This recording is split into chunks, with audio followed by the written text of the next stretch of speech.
So here we have a great question to pose, which is, what does a conservative vector field actually look like?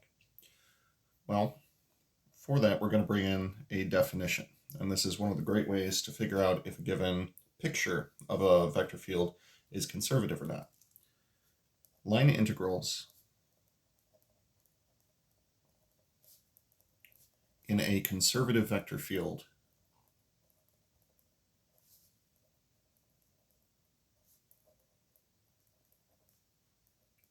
are path independent.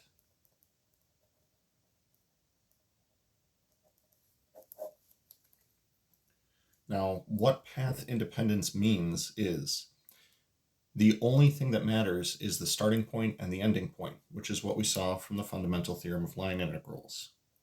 Fundamental theorem of line integrals said that if we do have a conservative vector field, then the only thing that's important to us is the starting point and the ending point.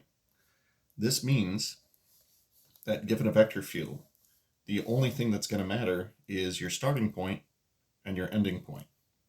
So if this point over here represents R of A and this point over here represents R of B, then the path that we use to get from R of A to R of B should not matter. It could be a straight line, it could be something sinusoidal, it could be a circle.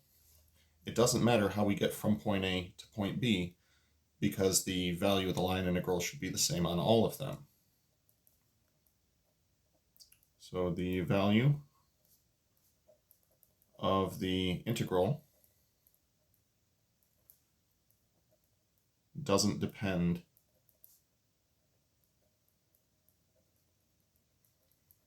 on the path you take.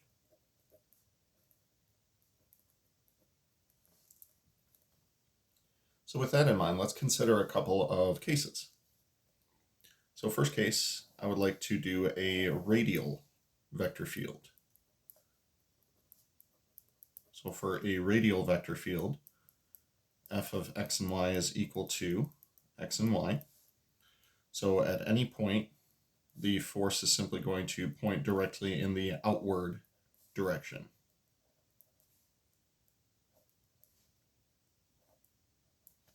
And let's consider the possibility of moving from the positive x-axis right here over to the negative x-axis right here, approximately the same distance away. Now, if I were to, for example, go directly through the middle of the vector field, then for the first half of the journey, I'd be working against the vector field, resulting in negative work. And for the second half of the journey, I'd be going with the vector field, resulting in positive work. Overall, the amount of work done would be approximately 0. Whereas if I were to take a circular path is going to be always perpendicular to all of the radii that we're getting here. So in this case, we would also be doing 0 work, since the vector field and the corresponding path would always be orthogonal to each other. Now, if we were to do some semblance of a combination of both of those, we could probably perform some sort of calculation to figure out that the amount of negative work that's being done as we go to the y-axis and the amount of positive work being done after we pass through the y-axis will balance each other out. This is an example of conservative. Now with that in mind, let's consider something like a rotational vector field. We'll do like a y and a negative x. So for this one, this is going to indicate a, let's see, if this is 1, 0, that would be 0 and negative 1. So this is going to be a rotational vector field, taking us in a clockwise rotation.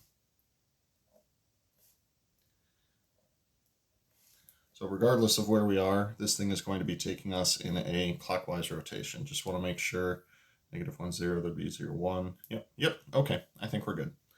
So let's consider the same sort of situation. We want to go from the positive x-axis to the negative x-axis.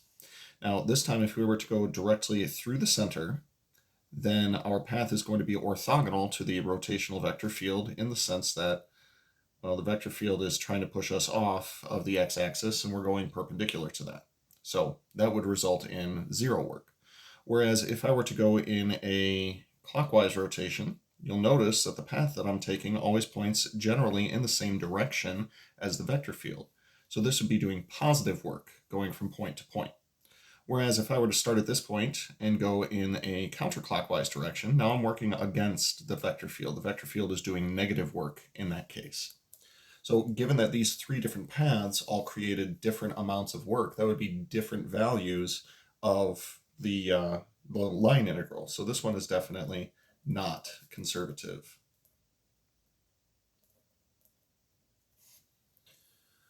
Now, something else that should be said regarding conservative vector fields, and I suppose this is probably a theorem with a relatively straightforward proof. The value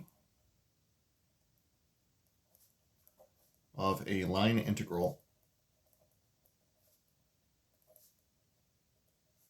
over a closed path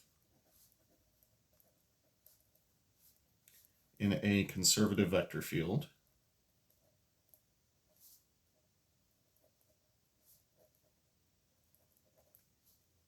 is always 0. And the outline of the proof of this statement comes from the definition of what a closed path is.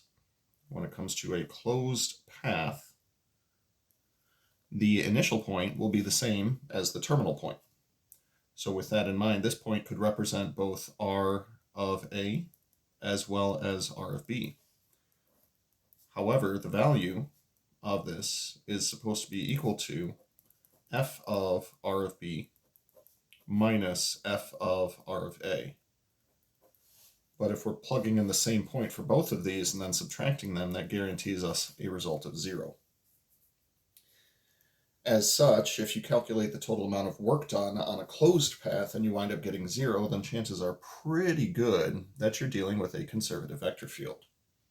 Now, if we wanted to take this back to, say, the rotational vector field that we were dealing with, one that rotates us in a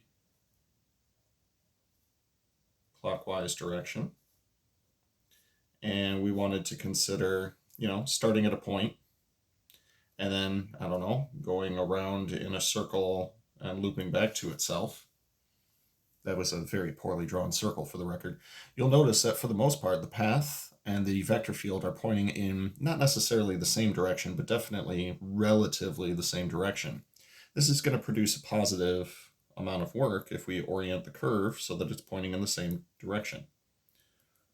So positive work here means that the vector field is not conservative. Now this actually takes us back to where the name conservative comes from.